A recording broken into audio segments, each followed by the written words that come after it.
Y'all ready? Y'all ready? Yeah.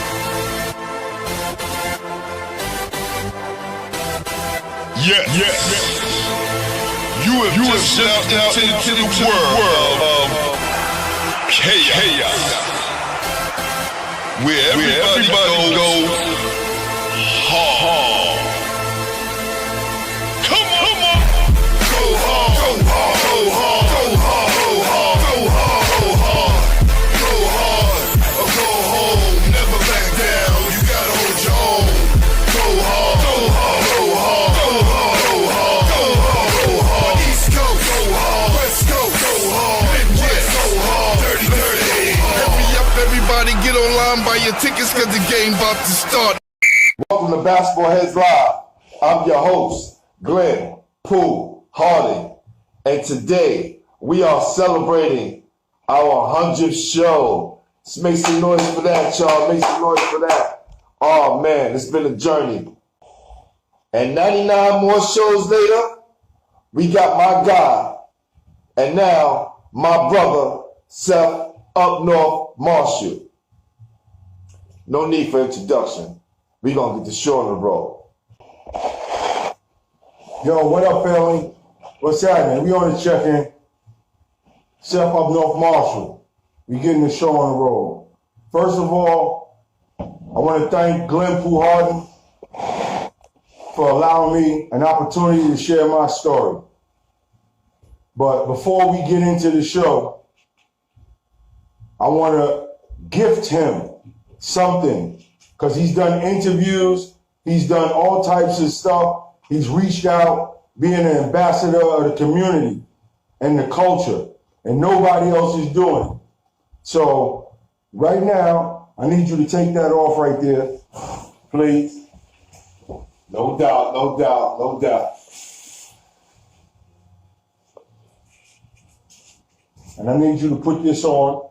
Woo!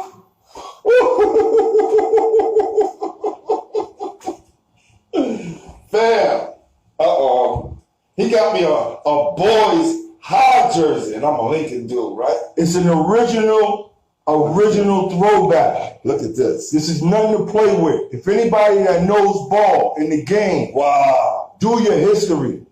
Find out. Original. It's my guy. Thank you, brother. Appreciate that love. Appreciate you. You know it. Thank you, man. Oh, man, this is awesome, man.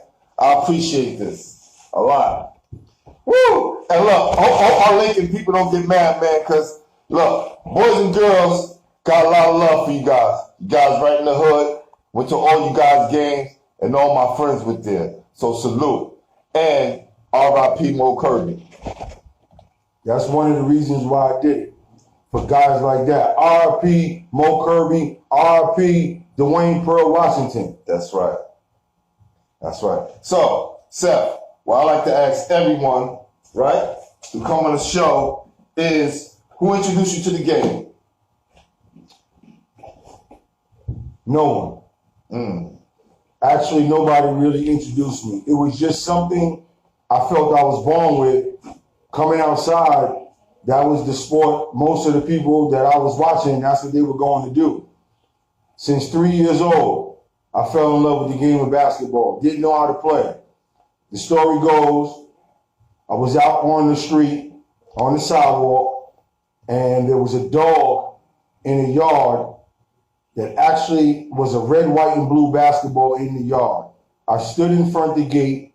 My parents watched me to see what was I gonna do, and I paced back and forth. The dog sat there and watched me, and I literally went in the yard and got the red, white, and blue basketball. The dog didn't move, and he waited till I was about to leave, and he sniffed at me. I got bit by a dog at 3 years old, sacrificing the game of basketball for a ball. That's how it really started. Wow, that's crazy, man. And listen, I think from that beginning showed your fiery competitive nature, right? Because your first competitor was that mean-ass dog. Definitely.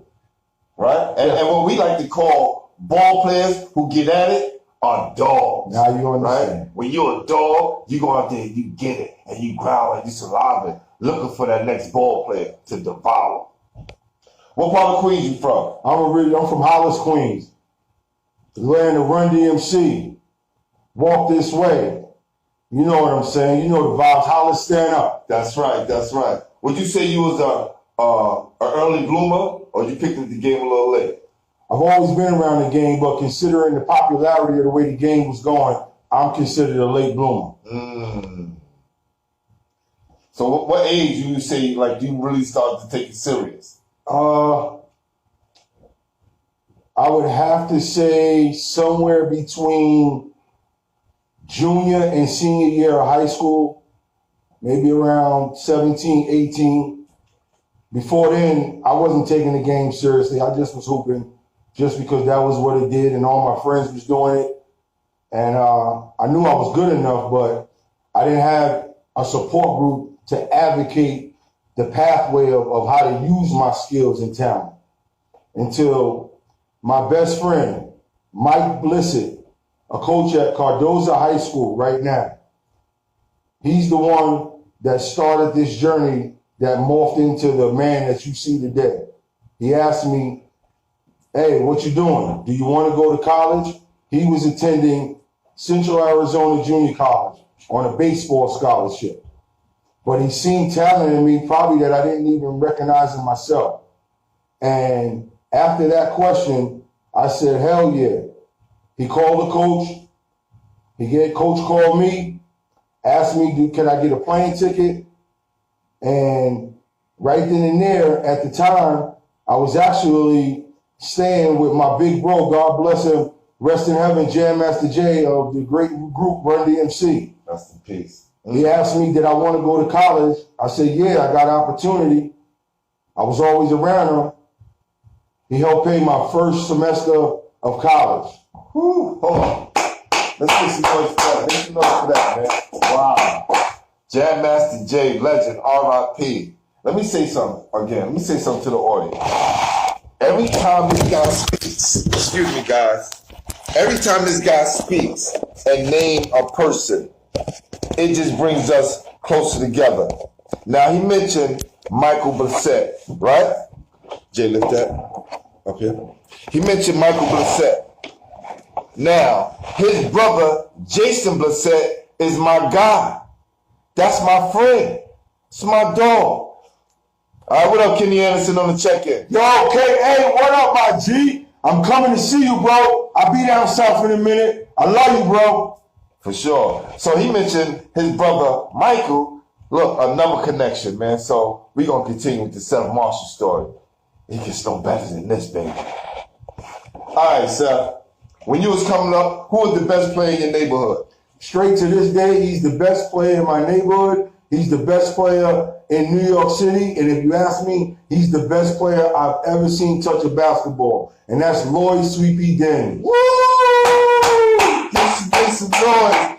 Yo, what up, Lloyd? You hit me up every day. You sit our love this morning. He always texts me. Salute to the legend. That's right. Lloyd Daniels. So we were speaking about you not having someone in your corner. You didn't have a mentor coming up, right? Which a lot of us lack, having that mentor, someone to guide us in the right direction. And when we have those questions, when we have those thoughts of doing something negative compared to doing something positive, or just making the right decision, that mentor is that person that's there to help us. Tell us, how did that affect you, Seth? It actually affected me in a positive way because I challenged myself to prove what I really believed all along, that I was just as good as anybody else.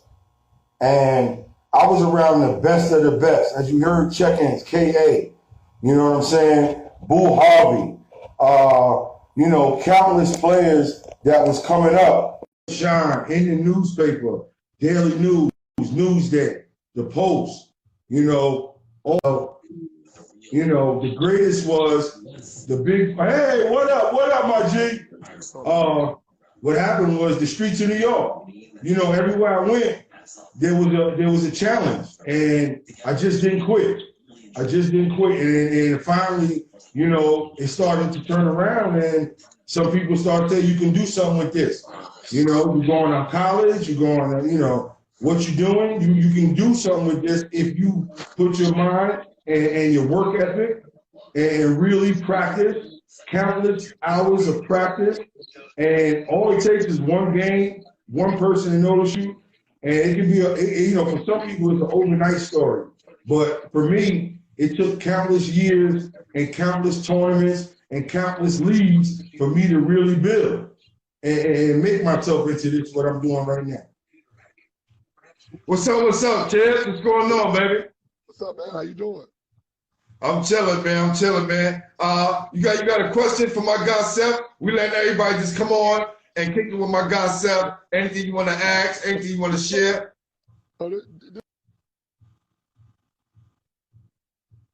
Kind of, hold on. I'll get back with that, kid. When you ready, when to stop buffering.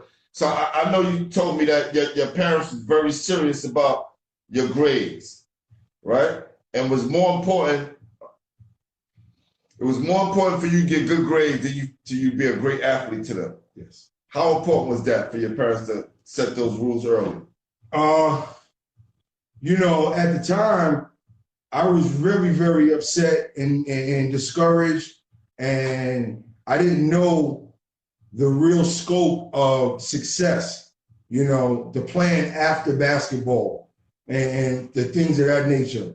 Well, what I did find out, because I was grounded in school and did what I was supposed to do, a lot of things that came up in basketball, being educated was allowing me to move through and maneuver through obstacles, you know, a lot of manipulation and a lot of, negative vibes. It was just something like that. So, you know, I commend my mother, you know, Maureen Marshall. You know, we go through it every time, all day. It's just me and her. You know, I lost my father when I was younger, 15, to Agent Orange.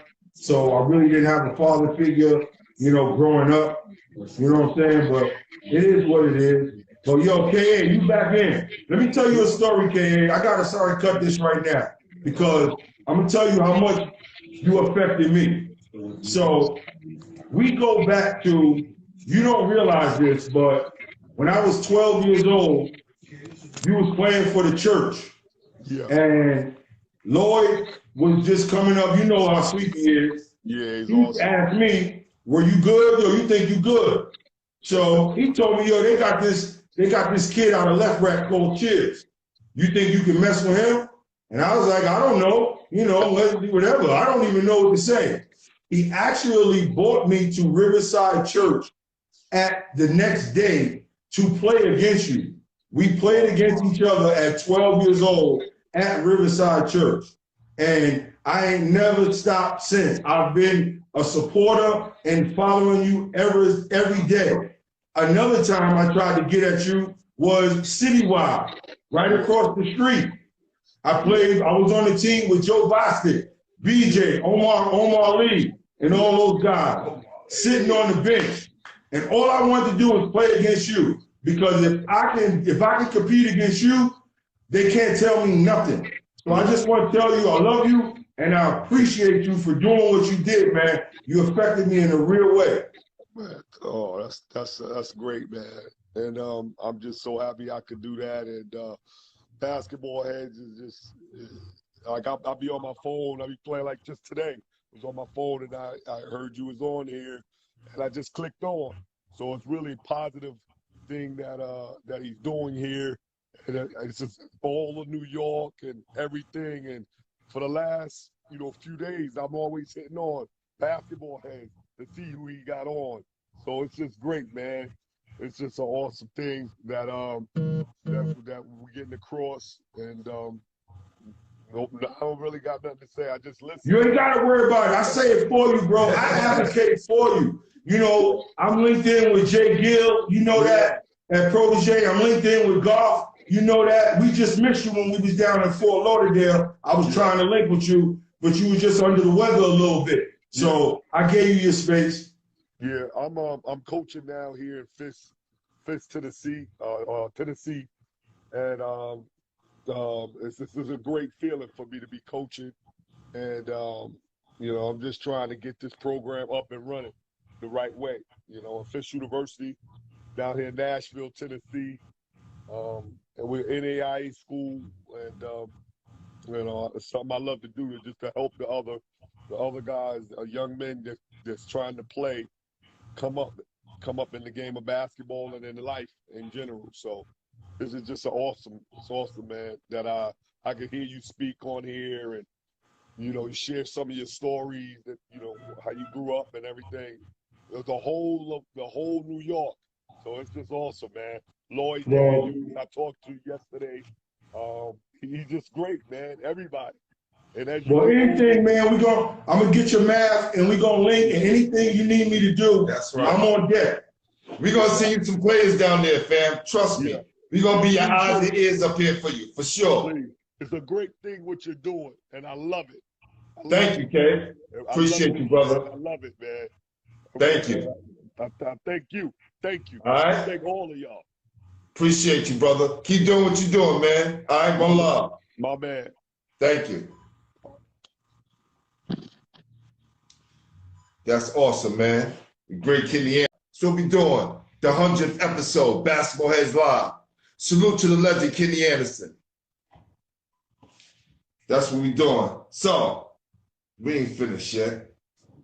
We ain't finished. I got some more. So, at the time when you was coming up, right? You were saying how education was important. Mom kept you focused. Say you didn't have mentors. When you decided like that, maybe your junior, senior year, did you go off for the team? And what high school were you at? Well, this is how the story actually went. Yeah. I actually went to A. Philip Randolph Campus High, the fourth parochial school in New York City. Campus High is at City College. For those that don't know that high school, they filmed Juice at that high school. So I pretty much was a nerd. I was on my way to Cornell and everything. I didn't join the team. I didn't go out for the team. It just so happens that intramurals was coming up. And actually at the school was my big bros, Ron Arnold and D. Law was at the school. And they befriended me coming from Queens, and just probably playing intramurals, they asked me, yo, am I coming out for the team?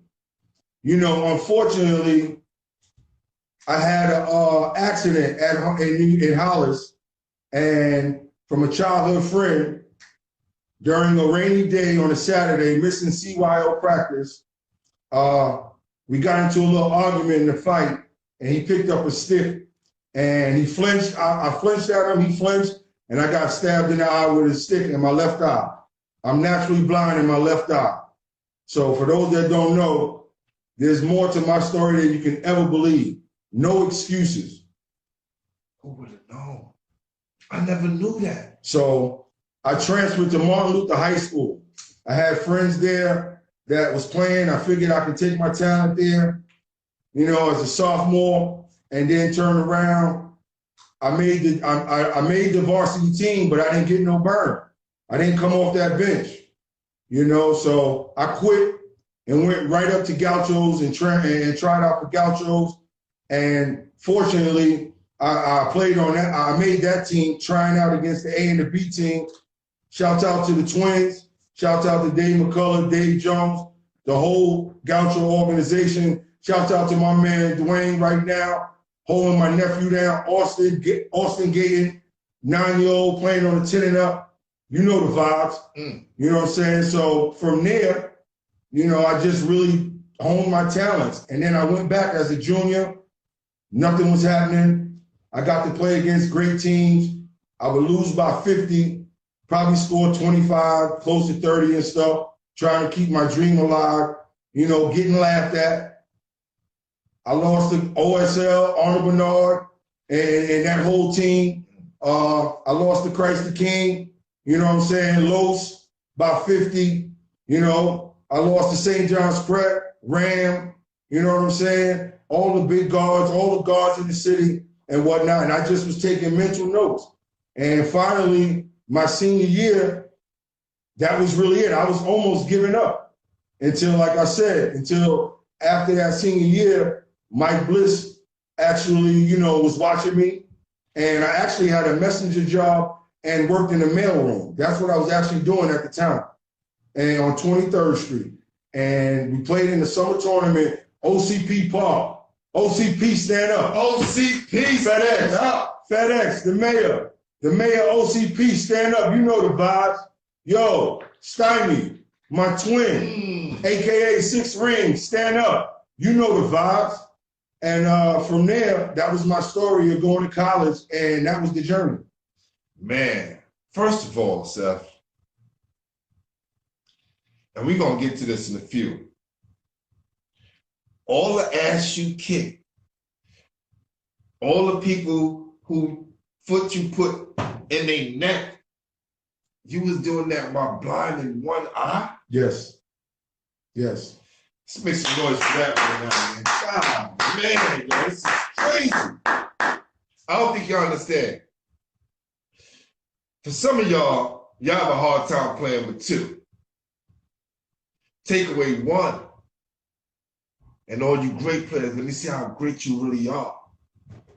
My God did it with one eye, just to look at, just from both sides, and dominated. And those names that he mentioned, he was kicking his ass by 50. He was losing to. He was coming up short.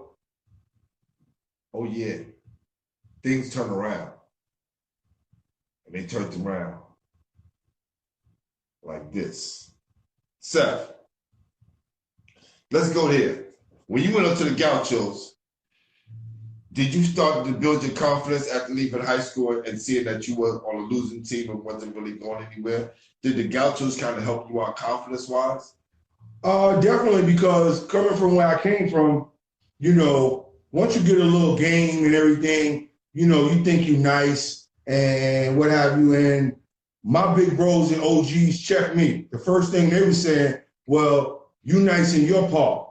Did you do that in other parks? And so the journey started going around in other parks, all around Queens, you know, every park, every gym, you can name it. I went in there and left a lot of chalk and a lot of yellow tape and what have you. And then the journey, did you go to Brooklyn and do that? Did you go to the Bronx and do that? Did you go to Harlem and do that? Was you in Staten Island and do that? Well, the journey took off there. And then as I moved on in life, I took that journey on state to state, park to park, gym to gym. So from a guy who was on the outside looking in, because you was playing high school basketball, but you wasn't in the in crowd, right? From your perspective, how did things look from your side, knowing that these were other guys that was getting, you know, their fanfare and getting noticed? I mean, I didn't have time to hop on it really because, you know, time waits for no man. So you just you're either gonna put the work in or kill yourself. Whew. You understand? It's just that simple.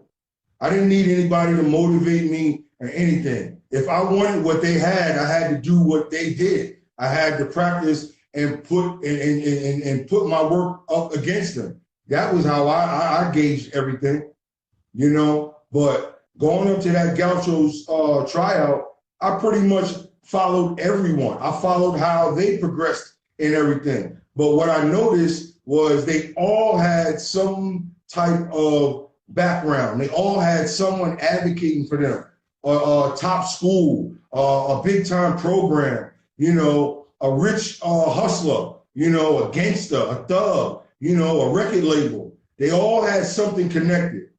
If you know me, I'm me, 100% solo. You see me by myself. That's why I love it. I didn't need nobody to hold me down. I hold myself down. I didn't need nobody to advocate me in terms of a connection and I'm over here with this team and that team, nothing. But knowing that tryout was make it or break it, and all those guys is getting ready to go to Syracuse, St. John's, North Carolina, all the top schools and everything, I knew that they were watching them. So if I can compete and at least showcase that I can keep up with them, well, maybe some of these schools might take notice of me.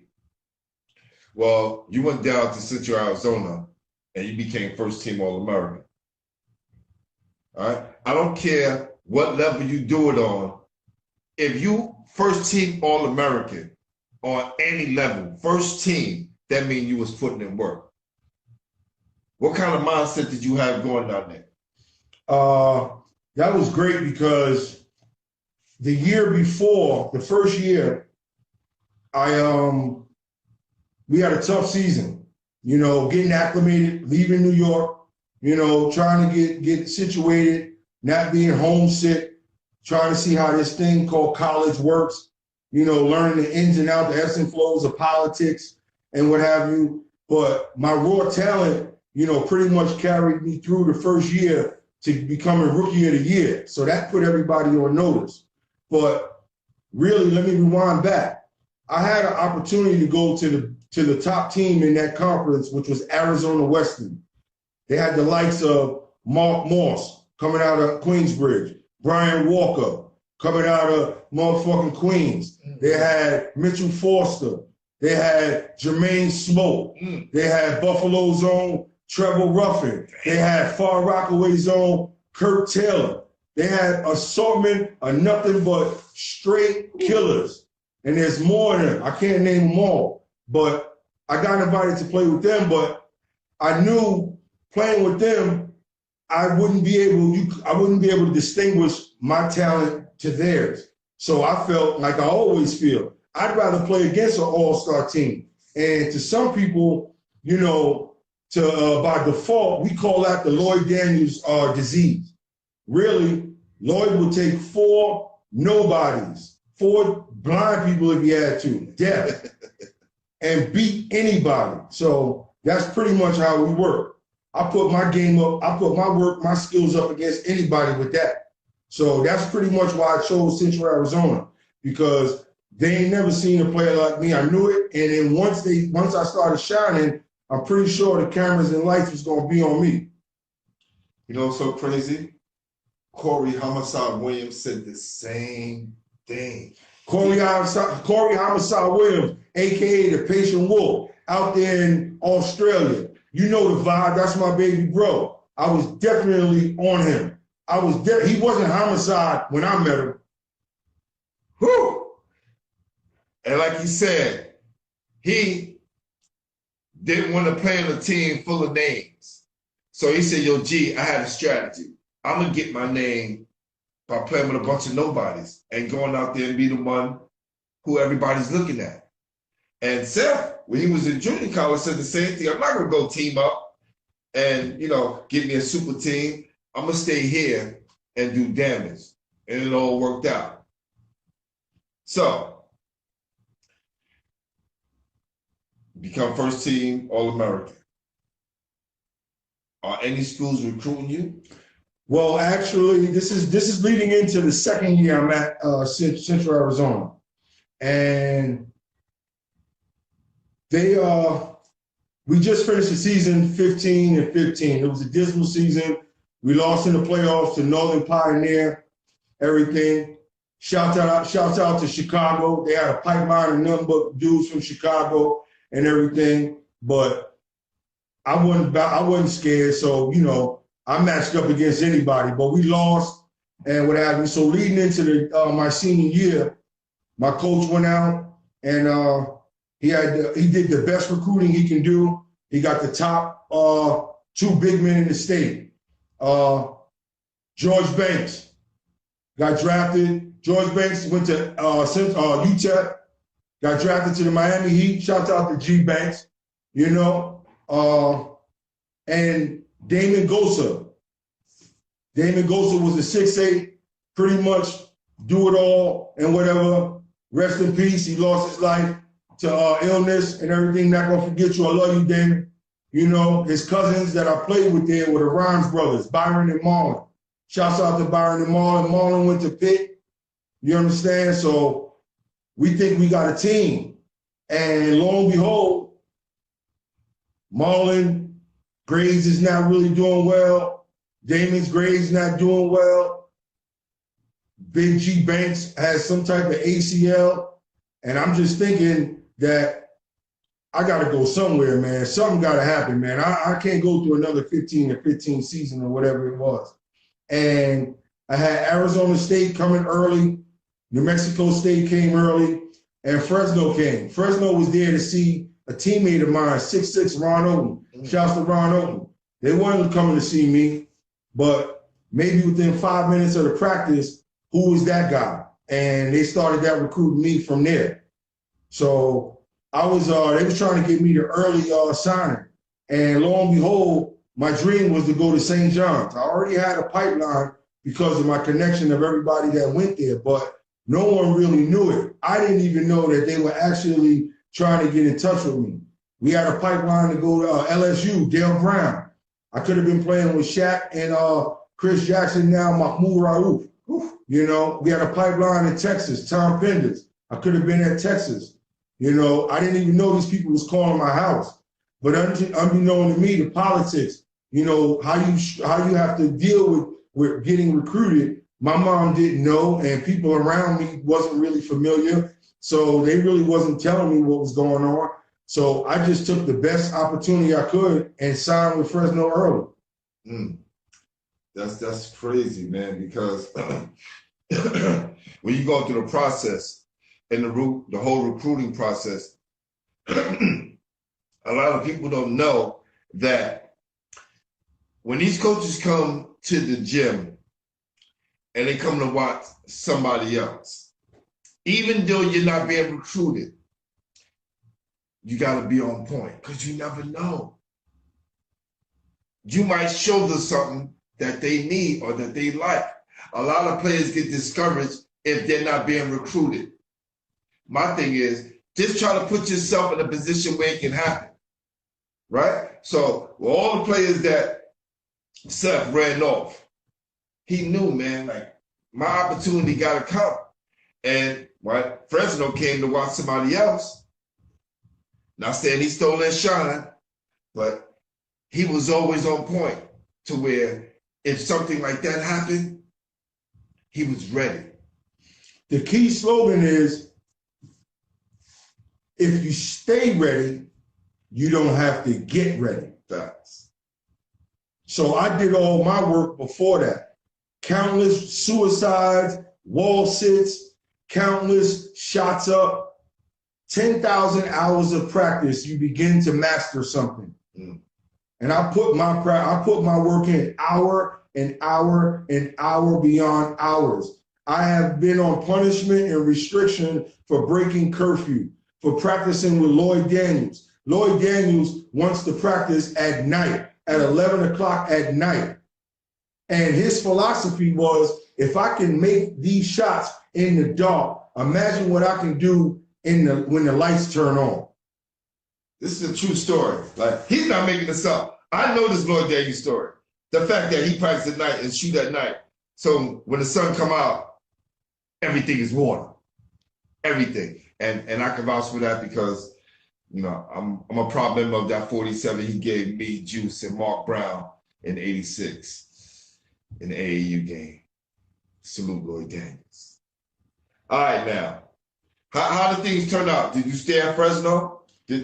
Yeah, it almost got real difficult. Well, my first year, you know, coming in, I'm their first All-American that they recruit. They actually they had just changed conferences. They came from from the Big West. Yes. Because that was the reason I thought that I was going to go there, because I wanted to play against UNLV in the Big West. But lo and behold, that summer, they transferred to the WAC.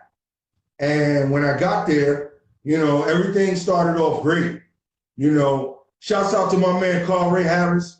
He was the killer there. He's the one who recruited me there. He's the one who I trusted, and he took me under the wing. Shouts out to Big Kurt on that set. You know it. Shouts out to the whole family. You know everybody. You know the vibes. But we had a point guard that's now at BYU, Damon Santiago. Excuse me, let me take that back. Brian Santiago. And he was supposed to be the point guard. I was the two guard. First preseason game, he broke his hand. So being that I was a triple threat, I played a 1, 2, and 3. I moved over to the point guard. and we went 8-2, running off. Shout out to my wing players, DeAndre Austin, Compton, California. You know the vibes. Everybody, yo, Coach Ty Russo, you know the vibes. Brother Ty, I ain't never forget.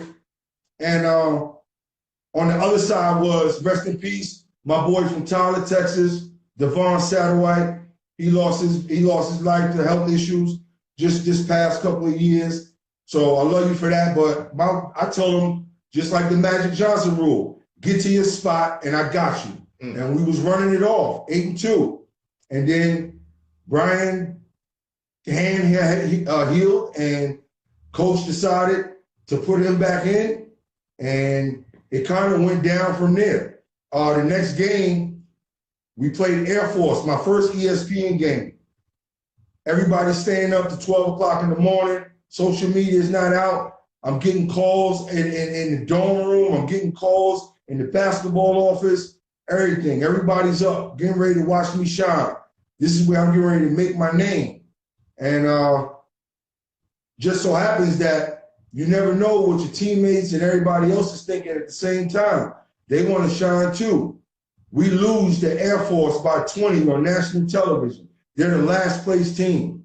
And after that after that game, I went in the locker room and cursed everybody out. And I got suspended for the Hawaii trip. The next thing, San Diego State, which was the trips that I was, looking forward to going on.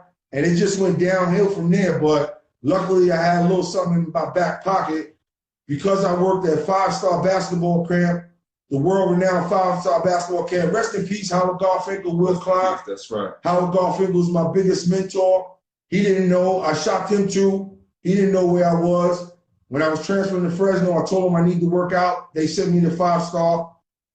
Lo and behold, my roommate was Dave Edwards. They didn't know how close we was. Rest in peace, Dave Edwards. Rest in peace.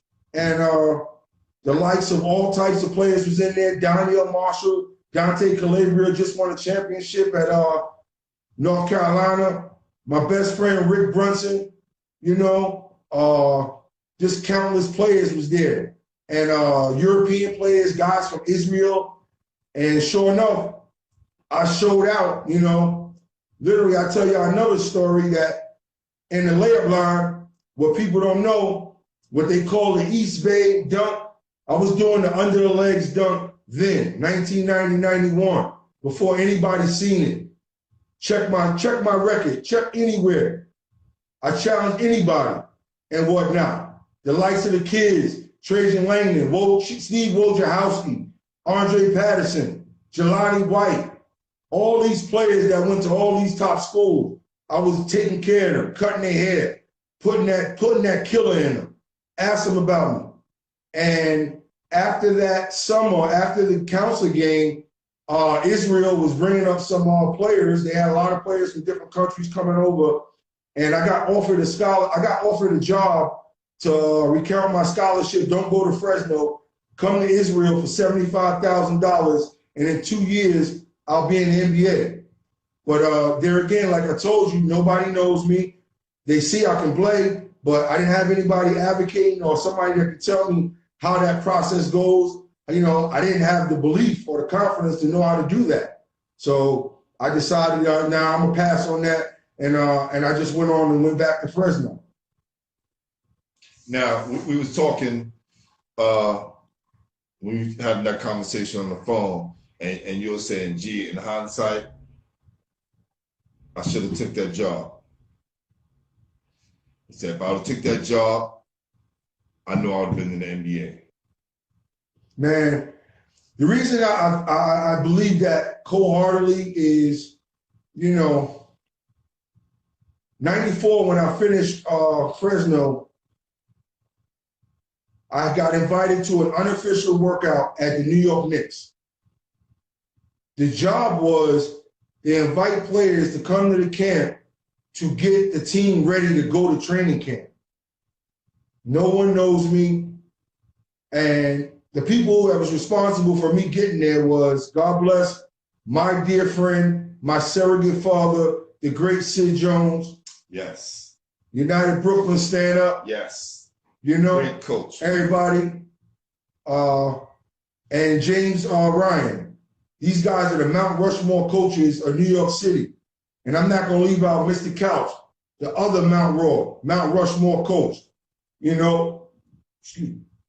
And well, in that that little, you know, experience, the great Derek Harper befriended me. And I didn't even know to ask questions or you know, certain things. I just did, you know, what I knew best. Play ball, throw the ball up. I ain't got time. And really, long story short, I really put that work in. I played on by the first day. I got on maybe the last 2 games. The second day, Derek Harper's the captain. He's picking teams. Charles Oakley's captain. He's picking teams. Yo, shouts to Herb. Shouts to Big Herb. You know what I'm saying? You know the vibes. I miss you and love you. Herb Williams, if y'all don't know what Herb I'm talking about. The next day when we coming in, when they pick, Oakley picks Pat and Derek Harper picks Seth Marshall.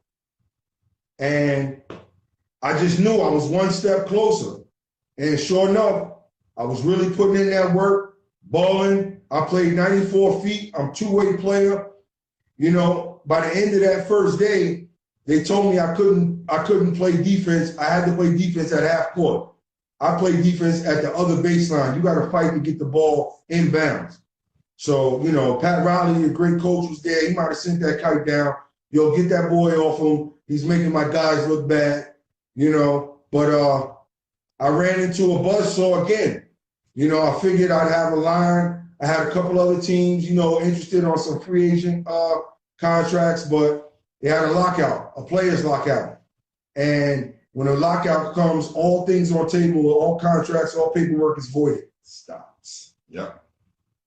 So now, this puts you in a quagmire. Because now, the NBA is in a lockout, and you kind of on pause. So now, somebody got to pay for this.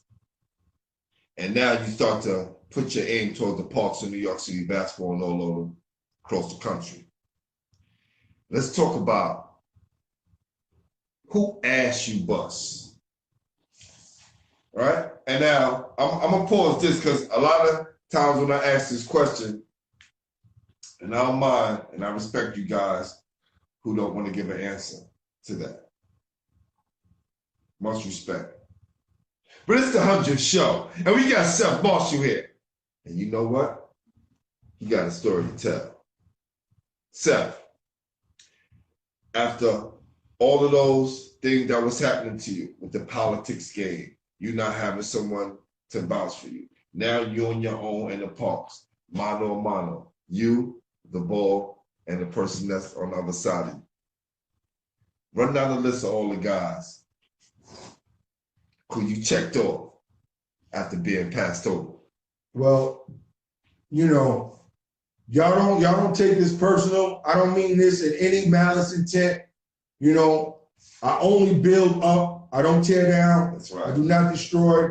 But the likes of any high school baller or college player that was coming home that from New York City, any one of them, I was taking notes. I had a list. And so when you might think I'm a little extra, I'm going at you to steal your shine. If they're looking at you, they gotta evaluate me. And so I don't need to know name names particularly, but run down them names for anybody in your best high schools. Yes, I was clearing them out and destroying them. You know, they was having 4 fouls in the first quarter. I mean, a lot of guys. So, you know, I didn't play against competition. I played against the clock. Talk that talk. I put that work in, and so I didn't have to worry about the competition. See, what y'all don't realize from New York City, when we get on the court, what y'all scared to do, things like this, when we stepped on the court, we already know and did our homework who's the main guy. So what we would do is we would walk past the guy that we know that has to guard us, and I would ask them, I would just scream out, who's guarding me? And just say, whoever's guarding me, they go, whatever they can do, they gonna have to do all of that shit today. Right now. Don't short me. Don't cheat me. And I just commenced to go in my bag, no matter what type of game it is. I don't mind if it's rough, if it's finesse, structured, it don't matter. Princeton, passing, moving without the ball, it don't matter. You want to get freaky with it, all the handles and dribble. I did all that before I got serious. Butt dribbles, throwing it off your head, everything. Score can be tied up, and I got the possession. I do something stupid trying to embarrass you, and I wouldn't care if we lost. So back then, when then it changed. So now I'm serious. I ain't got time. We could be up 30, 6 minutes left in the court. Coach is calling for me to sub out. Fuck that. I don't give a fuck about you got to get other kids in the game. They didn't do their work. If they did their work, they got subbed in. I'm trying to get 50, and I'm only on 40. I got 10 more points. So I don't want to hear that. So a lot of coaches and a lot of people thought I was disgruntled and arrogant, uncontrollable. Yeah, I was uncontrollable because I did my work. I know what I can do. And since you've been in the back of the line, see, they didn't realize you've been in the back of the line so much. See, what they were seeing when you was getting 40 and 50, they thought Seth has always been here. Nah, Seth was in the back of the line. Seth was being passed over. Seth was dealing with the politics. So when he got his chance to get on the court with you, and you thought he was a little bit too rough, a little bit too abrasive, man, he was waiting his time to get here to this point. While a lot of us was handed those positions. A lot of us drove to the game in the Bugatti. We got out the limousine. We walked to the court in our slippers. You know, we had our guys, you know, hand out our jersey, get our towel, get our Gatorade, do our nails. We ain't here for that. Mano a mano. My man Seth, taking down names, writing them down, putting them in the bag, saving them for a rainy day, or when it was 90 degrees out. And the crowd was there. And they saw up north walking in the park. And then the crowd started cheering. And then the decimal level started climbing. And it started getting louder.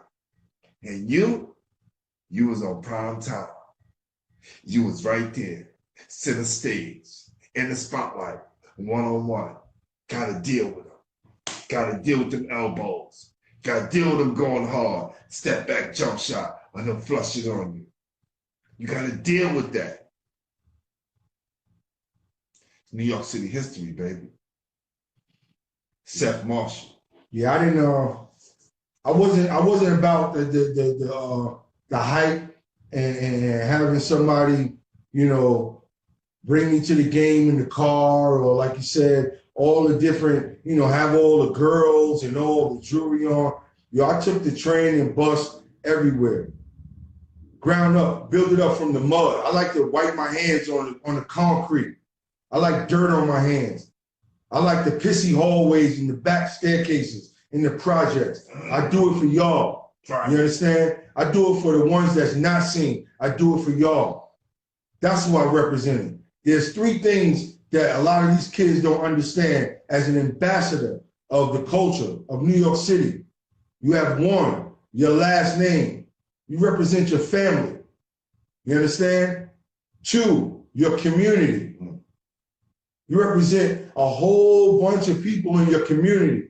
You understand? And three, you represent yourself as a man. As a man, you got to stand for something. And partly to my defense, I stood on those principles against anybody and everybody. What tournament did you win MVP? Because I saw one where you had the 6-feet trophy and your son, right? He was like, I won this. He was so proud of his dad, right? Special moment. Yeah, that tournament was up in B-Town. We went to Boston, a turf game. Greg Marius of the world famous Rucker Park invited us, put a team together. Yeah. He said he had to get me on that, make sure I was on that team. Took us up there, you know what I'm saying? Was playing for about 10,000. You know, it was light. But, you know, they don't know that work. And sure enough, they popping shit, all that. You know, we in somebody else's backyard, and that's where I really shine because I love going on the road. I love playing against the crowd, everybody. I love the odds against me. And, you know, I commenced to walk through there and do what I do and whatnot. It was just very, very, you know, plus I got my son there. It wasn't going to hold back on that. So I just had to just take that little hardware and everything, take that little change, you know, they gave us and whatever. And, you know, ain't nothing to it. Shouts out to Mike Bivens. You know what I'm saying? You the real deal. You know the vibes. That's right, Mike Bivens. Any heartbreak, Beantown. So, my guy and Bronx legend, Julius Allen, said that you are a phenomenal player that he coached, and not only a phenomenal player, that you are even a better person, right? What do you got to say about the great Julius Allen? Jules, just first of all, I humbly appreciate the love and that you took a chance on me. You know, someone brought you, I don't even know if you knew I was coming. I got invited, I got drafted to the team out of college, and I actually was rejecting it. I didn't even think about that was worth my time. And finally, you know, I got a call from one of my OGs and said I need to go up there and see what that's about. Lo and behold, when I get up there, one of my guys, there again, somebody I believed in, somebody I watched develop, somebody I watched in college. The point guard was David Kane. DC, shouts out to you. You know the vibe. Love you, bro. And just seeing him, I just knew, oh, I got a shot. And he's fighting for his survival. He's trying to get to the league, you know, dibbing and dabbling, knocking on the door. And Jules just decided, you know, this is the guy. He ran me through vigorous in the practice, vigorous tryout things. They all tried to do things to see if I would break and what have you. And I just never broke. And Julius trusted in me, and DC trusted in me to do what I got to do. So every time we went places and had games, they just let me do what I do. Just be there. Wow. I love you, Jules. Great man. So was you a part of that whole N1 situation? You know, I had Shane on the show, and he gave his input and insights on the whole N1 situation. We're not talking about just the brand and the sneaker. We're talking about the N1 basketball team that they had representing New York City. Yes, I was right there. You know, when they came in, you know, the original guys, Shane the Dribbling Machine, Wally Main Event, Dixon, Anthony, half man amazing, half man, half amazing, Haywood. You know what I'm saying? Headache, shouts to you. You know the vibes and all the rest of them. I was one of those guys there, but they was asking everybody to sign waivers. They always had waivers there. I didn't actually know that they were filming because they were actually filming Rafer Skip to my Lou Austin, I was a teammate of his on Entourage. Entourage was a team that was coached by the great Herschowitz. That's right. You understand? Rest in peace. Chiefs, legend. Ron Niclario, Coach Niclario. And that team consists of, I'll start from the big men down to the guards. Zendon Hamilton. Shamel Jones. 2 7 foot. Jamil Watkins. Keeble Stewart.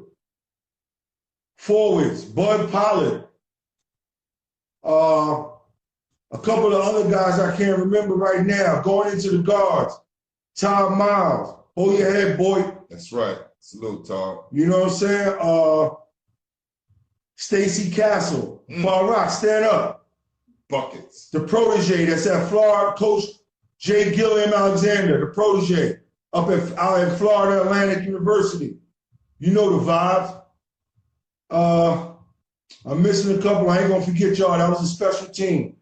Who else we had? There was a few others, but then let me get to the pros.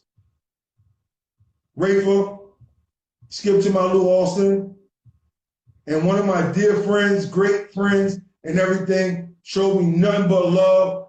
Always cared about me, wanted me to have it just as much as him. Stephon Marbury.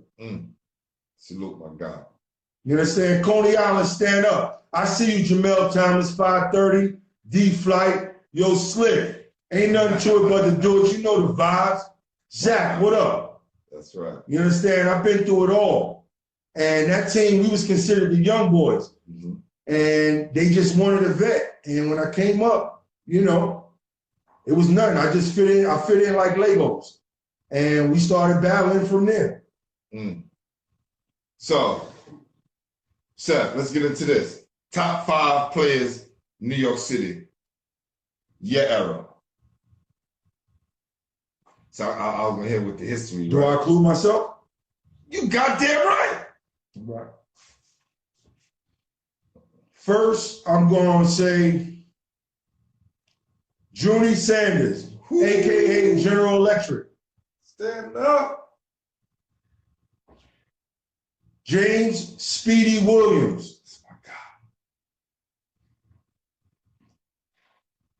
John Strickland, a.k.a. Franchise, a.k.a. Baby Panda, a.k.a. Mr. Finish Your Breakfast. Finish your breakfast. Rest in paradise, brother. I'm going to hold this down for you. That's right. That's 4.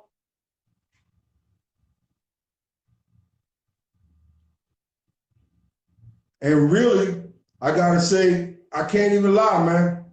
My baby brother, New Rochelle, stand up. Rasan Young, a.k.a. Krabby. I mean, there's others that could actually switch and be in that 5. That's right. And honorable mentions. But really, I'm going with that 5 because they still got it. Shouts out to the CEO, Dorian Black Graham. Shouts out to the generals, Anthony Hargrave, Gerald Dancing Doogie Thomas, D-Law, you know what I'm saying? And the whole rest of the team. Yeah, Dancing Doogie, we talked a few months back, and he said he didn't have Instagram. Brother, if you get a chance, get Instagram. Or if there's any way we could, you know, come face to face, let's make it happen, fam. All right? That's real. Top high school, college, and pro you played against. High school, college, and pro. Hands down, top high school was OSL, Xavier Lucan, hands down. The player. The player in high school? Yes, not the team. The top player, high school, college, and the top pro. It's kind of hard in high school because I didn't really play. I mean, even though it could have been the summer league. Could have been summer league. It could have been. Remember the high school era? Did you play? Not that much. Nobody really can stand out with me with that in high school. I can't even tell you right now. Got you. College? Yes. Wow, that's tough. That's a tough one because I'm cocky if y'all want to say it that way. I'm different. Nobody was tough. Unless the clock was in a different language, that's who was the toughest. There wasn't really too many players. There was standouts, you know. I mean, Darren Hancock, you know, there was countless players, man, and whatnot. I can't really one no college stand out like that. You know what I'm saying? Pro, nobody really. So who do you revere as being the top 5 players in New York City history? You talk about people before you and even after you. Lloyd Daniels, definitely. Facts. That's family. That's big bro. Sam Worthing. Woo! It's my guy. Right up the block for me. He's one of the biggest mentors. Special person, special place in my heart. The history is what I really follow, so I gotta throw in Joe the Destroyer Hammond, Pee Wee Kirkland. For sure. You know. Home, stand up.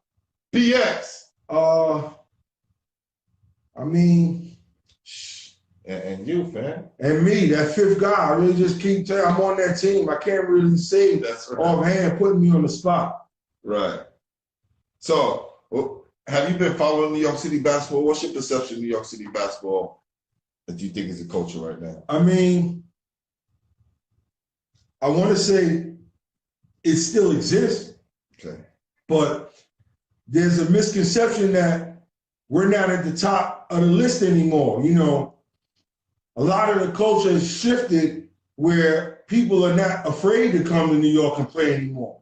When I was growing up in the 90s and what have you, they were scared to death to come here, but they were forced to come here. As you know, there's only two ways in: George Washington Bridge, the Verrazano Bridge. You know what I'm saying? You can sneak in through the tunnels, but they was coming over here playing for second place. They came over here to lose by 50, steal game, and go back wherever they was from and win state champions and become the best of where they from. So New York City basketball is really compromised right now because they don't challenge each other. Half the kids, when I talk to them, they don't even have a rival. They don't even have a favorite player. When I ask them who their favorite player is, they name a name, and I ask them, what's his move? What does he do that you like? And they can't even name nothing of the game of what they just see the highlights. They don't even follow them and see what type of work they putting in. You know, what type of advice that they giving of how they got there. And so, you know, until New York City basketball changes its culture and stop telling these young kids they nice and start telling them they ain't shit so they can prove themselves and everything, stop accepting that they got cubic zirconias in their ear, they got a do-rag on, or they mopsy-flopsy hair and tattoos, or a new pair of the new Jordans and everything, and they dubbing themselves nice. You can't give yourself a nickname. You gotta be donned a nickname. You gotta be made. Somebody gotta give you that. If you wasn't born with that by somebody like an uncle or somebody in the neighborhood, niggas ain't jacking that culture. Start listening to your coaches. Start understanding that they are there for you. They're a resource. You have to challenge them to get better. You have to ask questions, bother them, annoy them, get their phone number, wake them up at 2, 3 in the morning because you can't sleep. And ask them, well, I just was doing this. I can't do that. What do I do? And if a coach gives you an assignment, you need to follow it and do it. Because don't come back to practice the next day and he knows he told you what to do, and then all of a sudden, when you guys go through a drill or something, you continually making the same mistake. He know you didn't fucking do the work. And now you're wondering why you're not starting, why you're not getting as much playing time. You're going home complaining to your parents. Now your parents is coming up to the school and fucking cursing the coach out. Why my son ain't getting no work? Why my son? He should be playing over him.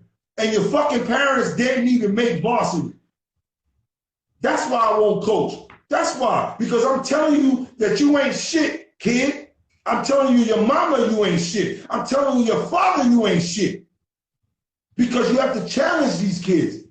You have to challenge them so they learn how to survive here. Do you see what's going on in the culture and society right now?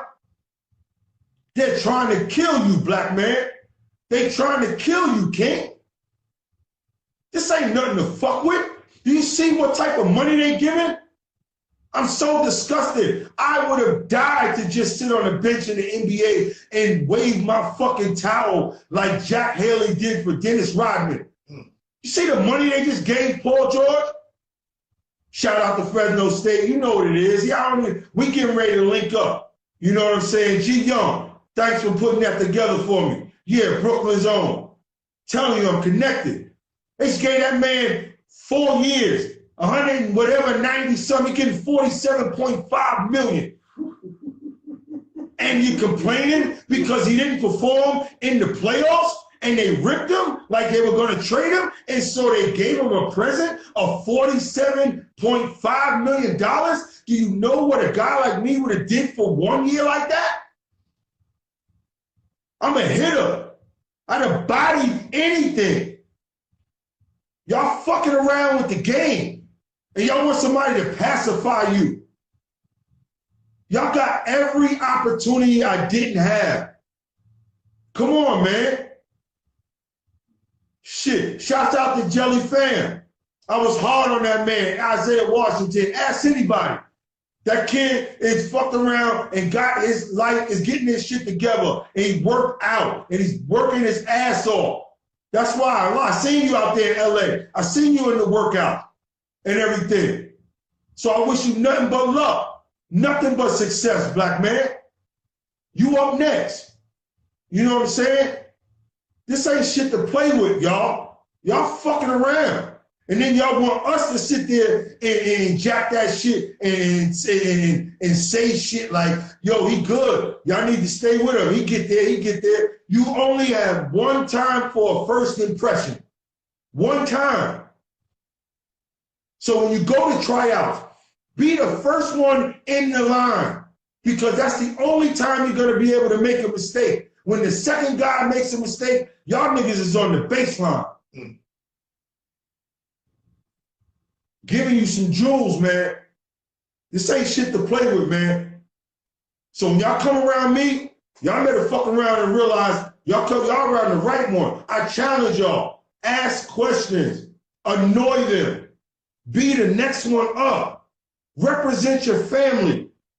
You see what they putting on the back of the jerseys now? You can actually say your name, your first, the last name, the third, the second. You could put some affinity on the back of it, equality, power. Shouts to the gods. All praises due. Shout to my Muslim brothers also. Shukran. Assalamu alaikum. Real deep, man. Real deep. Hope y'all got them jewels, man. That's right. Haha. Shane. That's him. That's him. We want to, before we get out of here, we're going to let some people ask some questions. You got a question for Seth? We'll bring you in the room. Say, never heard of him to play the rucker. The man been the best player since. Wow. He put on the show. Wow. Okay. Thank you, Cheese. Appreciate you, fam. Right? So, want to, one more thing before we get out of here, man. And when it's all said and done, right? When it's all said and done, and you sitting back in your rocking chair, playing with your grandchildren, your son grown, and you thinking about those moments. When it's all said and done, are you happy with your basketball career, how it turned out? Well, first of all, I don't believe in accidents. The mighty Father created you in greatness. Your life was already scripted. Your job is to play it out. Your job is to find out your purpose in life, to find out how to reach your happiness. So I'm going to tell you, Up North stands for understanding people need opportunity reaching their happiness. I'll repeat that. Up North, understanding people need opportunities reaching their happiness. So I have no regrets. I believe everything that happened to me, in spite of all what I think were mistakes and failures, were exactly supposed to happen that way. And I'm proud of my resilience and my commitment and my discipline. I'm proud of everything. A broken clock is right at least once, right? Twice a day? Well, you can learn from bad information. You'll learn what not to do. So open your ears, humble yourself. You understand? Look what's around you. People are always willing to sit there and help the needy. If you sit there and humble yourself. Don't sit there and be arrogant and think you could do it by yourself, and then when shit failed, nobody helped me, nobody did this. The shit was right in your face and you didn't ask. So when you're going through something, if you're depressed, if you're sick, sit there and lean on your brethren. Sit there and lean on the older guard. Sit there and talk to somebody. You understand? Listen, man, I just want the world I want to leave this world in a better place when I go. So that's why every time I touch something, every time I speak to someone, I am going to uplift any and every entity I'm around. My DNA is going to be on everything. Well, it's definitely on the show, my brother. And look, if y'all ain't get it today, you're never gonna get it. Hopefully, when we do our group sit-down talk, Seth is definitely gonna be one of the people in the group session. My guy, John Johnson, definitely gonna be in the group session, and a few more people. So you stay tuned. And I would like to thank my guy, Seth Marshall, for taking time out of this day to come down to Voodoo Art Shop and kicking it with your guy. Thank Kenny Anderson for coming on the show, spread some love. I'd like to thank my guys, Jason and Joe, my guys behind the scene, always making this happen, and my guy, Voodoo, Faye, and then bring him in. Come in. And now I got my guy, come on in, my Queens brethren, okay? Wow. Our artist, our resident artist, Wow. Jamel Powell. You know what I'm saying? He came in right on time. Wow. Look at that. Right on time. Wow. Look at that. Yo. Right? And look, yo, he gave my man Seth. Look at the paper. Everybody got the white paper for the Wanted show. Wow. This is big right now, fam. Look at this. Oh, I appreciate you, family. Look at that. Definitely. See, Look this at is that. how we build the culture. It's right. From one Queens guy to another. Look at that. Look at that. In the building. Yeah, y'all, and that's from scratch. That's from straight scratch. That ain't no damn. That's not prosthetic. Yes. For sure. So make sure this is straight. You know what I'm saying? Y'all get a chance to see it. You took a picture of it so you can send me so I can put it up afterwards? Cool. I appreciate you, man. That's super love, man. Oh my God. That's what we do here at Basketball Heads, man. So with saying that, I'm gonna say this. Thank you for making this our 100th episode. We are Basketball Heads Live, the official home for New York City basketball, for sure. Seth, my brother, love. Appreciate you, bro. No Thanks doubt. for having me. No doubt. No doubt. That's how we gonna end it, baby. Peace.